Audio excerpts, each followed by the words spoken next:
Hello, Okay. everybody, and welcome to another episode of the podcast. I have with me a very special guest, a former vice president of the Windows division, Moshe Dunie. How are you, sir? I'm good. How? Thank you. I'm well. Well, Pleased to be here. yeah, I'm pleased to be talking with you. I'm so excited because I wanted to talk about a lot of things, but primarily, I wanted to, if you can first talk a little bit about yourself. Well, I was born in Israel. I served as an officer in the Air Force, studied in the Technion, and this is how I started my career. And it kind of came full circle because I'm now a member of the Technion Board of Governors. And I worked first as a software engineer and then as a software manager, starting my career in Israel, working for in the aerospace industry for companies like Astronautics.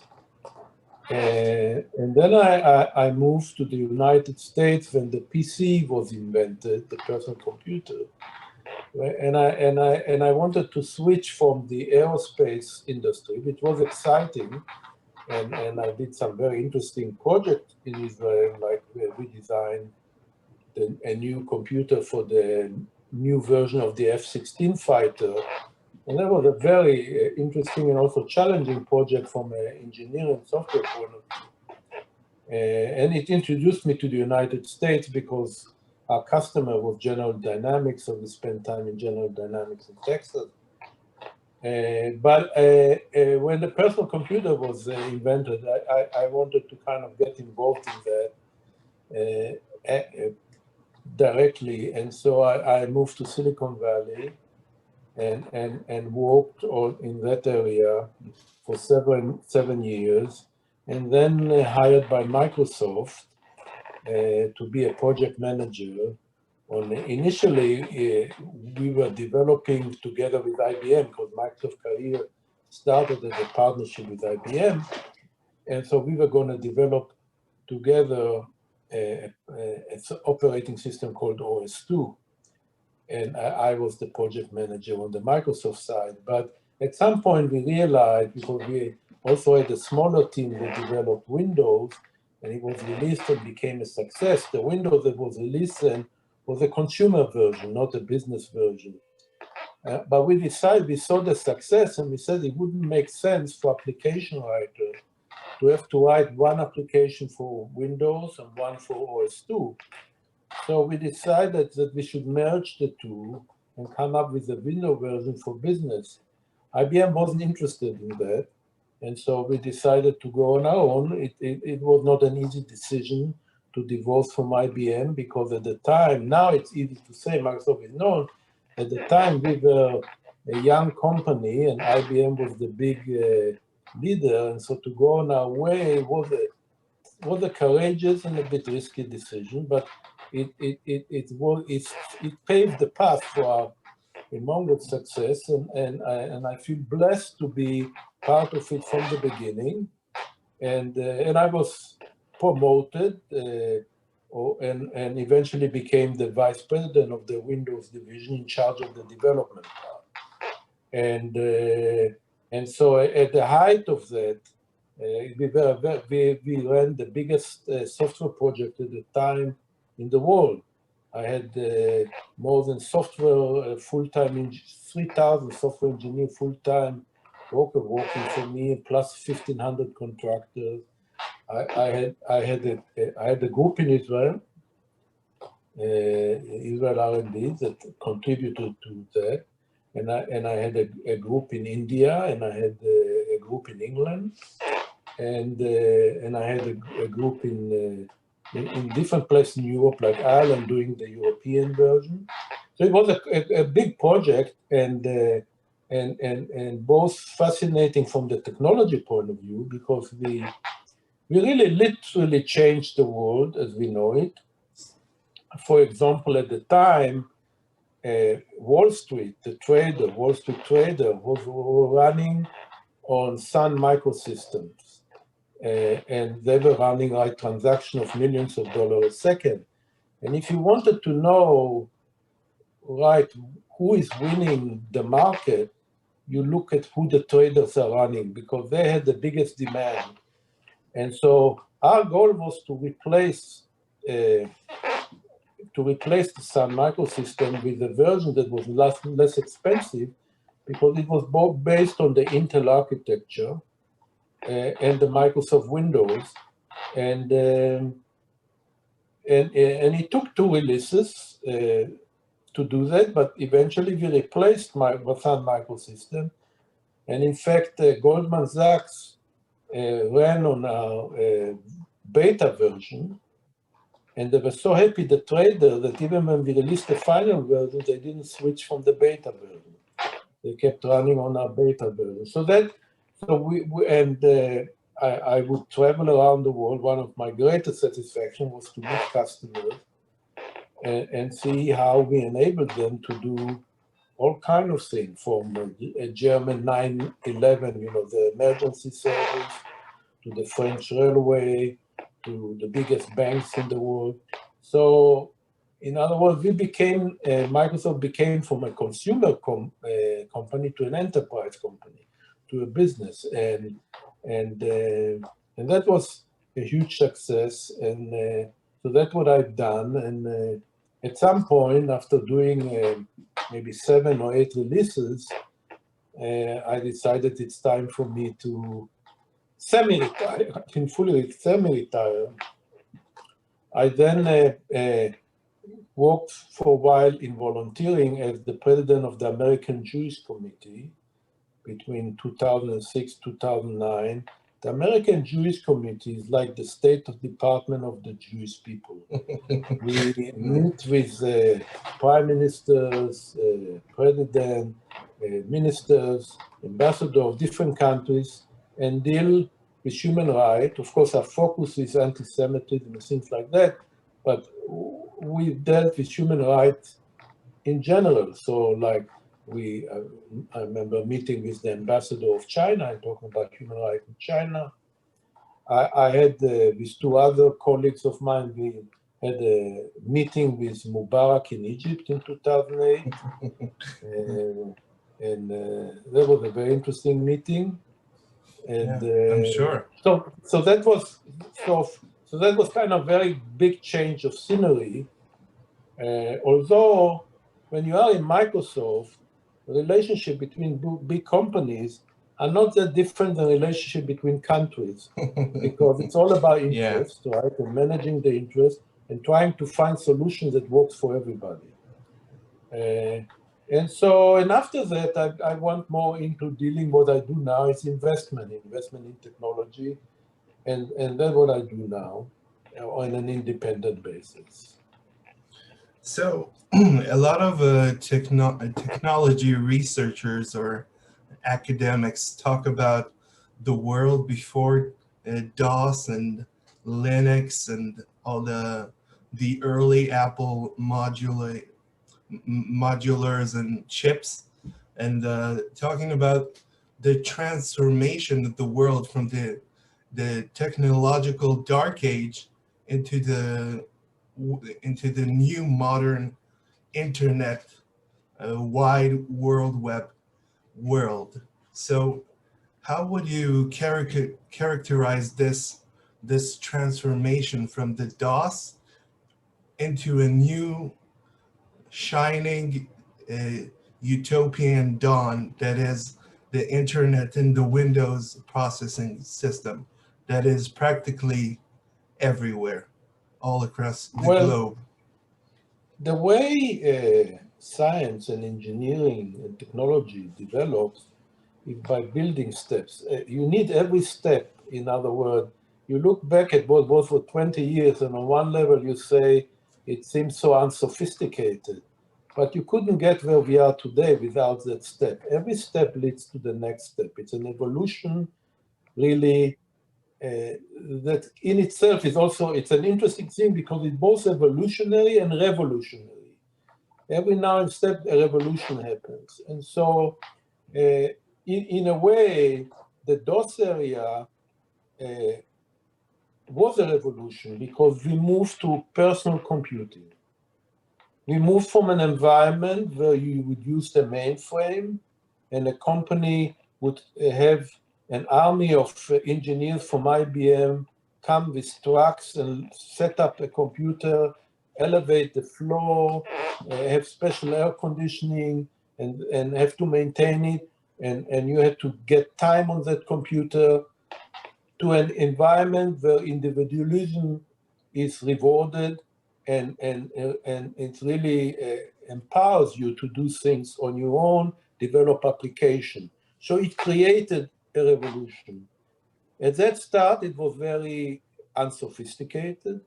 If you compare to what it is today, it's very simple, basic, but it was revolutionary. It started something. And that something continued to develop.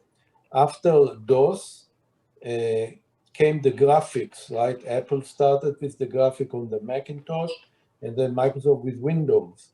And that transferred the user interface to a user interface that relates to people. So that made more people adopt it. So now we got the technology adopted by masses of people. Millions of people around the world were using it. That was another step in this evolution/revolution. And then came the internet. And the internet amplified by much more the reach of the software and what you could do from home and from work. And that started the third phase of this revolution. And that was the internet.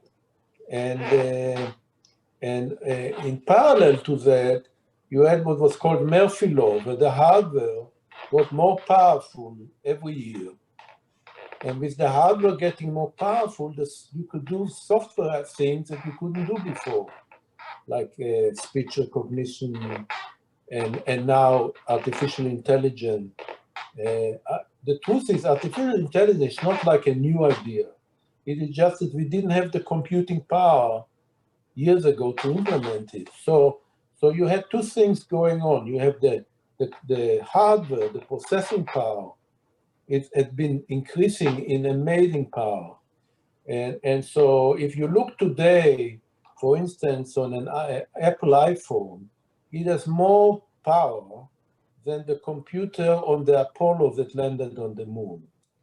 And so you have these two things. You have the processing power that's been increased, the graphic power that's been increased. And by the way, for artificial intelligence, what is used is more the graphic processor, like NVIDIA's graphic processor, rather than Intel CPUs.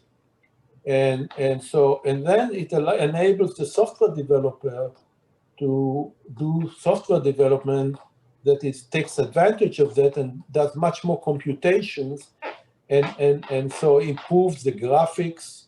You do artificial intelligence. And another layer that happened, and that's also because of the internet, was cloud computing. And the interesting thing about cloud computing, that in a part you can look at it as going back to the mainframe era. In the mainframe era, data was not on your own machine, right? Everything was on the mainframe. Cloud computing is similar in that instead of you storing everything locally, you store it on the internet, on the cloud. But the difference is, and it's a big difference between the mainframe era and cloud computing, the cloud computing is a hybrid between your local, powerful desktop or laptop, mostly laptop these days, and the cloud. And what it enables you is like when COVID happened, the pandemic, companies overnight switched to working from home. And it works amazingly well.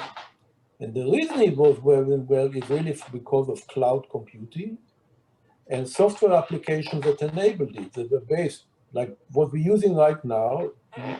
I use Zoom with you. Zoom, right, is using cloud computing and communication software, and right away enabled one of the enabler, but a major one, of work from home, to such an extent that today, when we are about to win the battle about with pandemic, we haven't yet, but we are on the way with the vaccines. Yeah, that, almost, yeah. that many technology companies are thinking to stay in a hybrid model, where they're going to still allow whoever is able to do the job from home to do the job from home at least part of the time. And that is because we have the technology from a software point of view. It's not just Zoom, it's like security software like CrowdStrike and Zscaler, DocuSign that enable you to sign documents remotely. So there's a lot of infrastructure of applications that are based on cloud computing that enabled you to move to a work from everywhere, a work from anywhere environment. Those things have major implications on our lifestyle. I mean, it's more than just getting job A done, but how you get it done. It's the way we live has changed. And the other process that has been going on is there is almost no company today. I'm not talking about technology company, I'm talking companies in general, who can be successful without being somewhat of a technology company. In other words, a company today, whatever they build, any gadget or product, non-technology project, need technology to be successful. And so we call this the digitalization of the businesses. And this process phenomena creates a big demand for software product. This accelerated by tenfold during the pandemic. And it's not going to stop now because the pandemic is kind of getting over. It will just continue. It just accelerated it. And so, like, there is no today almost a retail sale business that doesn't offer also online shopping. And that's just one example. I mean, so basically what you have is that technology has become such a part of life in every business and in every home that it's just a part of our life, and it's mostly a blessing. It's also a curse at some point, because like you go to a restaurant and sometimes you see people, instead of talking with their partner, looking at their phone, right? Yes, So yes. there are some things that we need to watch for our society to not get addicted to some things that are not maybe the healthiest way. But overall, I think it improves quality of life and improves productivity, both good things. Mm. Yeah, there are major implications and applications of private individuals and public companies, or shall we say in a professional language or lingo to say the stock exchange company, yeah, the professional language. So I think the Microsoft has plunged the earth into a new dawn, a new age that has lasted 20 years at least by now. So how do you think it was possible that between the Middle Ages and the Industrial Revolution we had nothing of the sorts like the internet, and now within a span of 20 years we have had a great jump in technological development? How do you think that is? I think those things happen the way technology and the industrial process happen is that you reach a point where you have the critical mass and the momentum to do major leaps. And that happened in the 80s, and from them accelerated every decade. And so we are seeing that now. We are now going through an accelerated process. It's like a chemical process where things are at a low burn, and suddenly it comes to boiling and it explodes. We are in this explosion phase, and so that will happen. And it suddenly all the pieces are coming together, and it's happening in computer technology. It also happened in medicine, and that is why, for instance, these vaccines that were developed by Pfizer and Moderna are maybe the most important medical development in terms of the impact of humanity, and they happen in record time, and and so I think things are coming together. Uh, and it we came to a boiling point. The things are right, uh, and so that's what's happening. I mean, and and and things build on each other. Like we celebrated 3 years ago, 2.5 years ago, we celebrated, and I organized it, the 25 years for the first release of Windows NT. And one of the things that we pointed out is that the base code of Windows NT that shipped by now 27 years ago is still there in Windows that's shipping today. A lot on the higher level has changed, but if you go deep at the plumbing, it's still there, which is on one hand amazing, right? Because everything is changing in technology, but some basic core things are still there. And then our technology is it builds on what we did in the past and adds another layer and another layer. And at some point, it comes together. And of course, uh, we don't know what the future will give us. There's always challenges, like, for instance, the pandemic. I mean, Bill Gates kind of predicted it, Yeah, but yeah. still, most people didn't believe it, right? Yeah, And so, I posted it on Facebook about 2 years yeah, ago, maybe. Yeah. yeah. So humanity, we don't know what challenges will ahead of us, Yes. but I think that really our capabilities to deal with challenges has increased significantly. And and so, yeah, you are right. There is like almost an explosion now, but there are a lot of challenges that are still we're getting closer. For instance, curing cancer, right? So many people die from that. We made huge progress, but we haven't cured it yet. So and technology is used in that a lot. In fact, the Technion are now um, creating a multidiscipline things. For instance, in the area of health, we're bringing together medical researcher and computer scientists because you cannot do one without the other. And so it all comes together.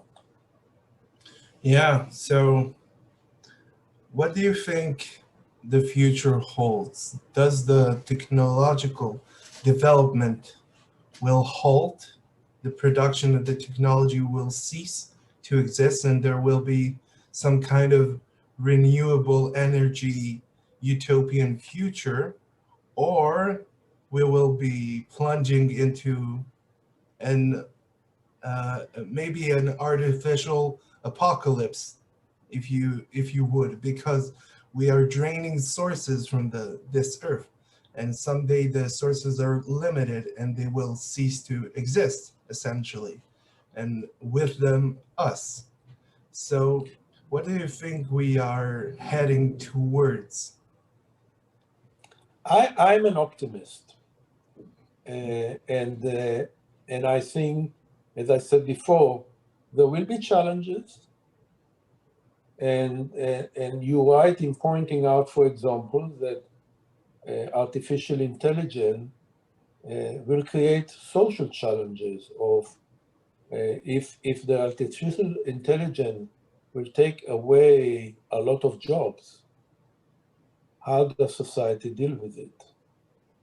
And so I believe that humanity has a track record of meeting the challenges through science and innovation, not through politics and not through wars, but through science and engineering and innovation and strength of the human spirit and togetherness. And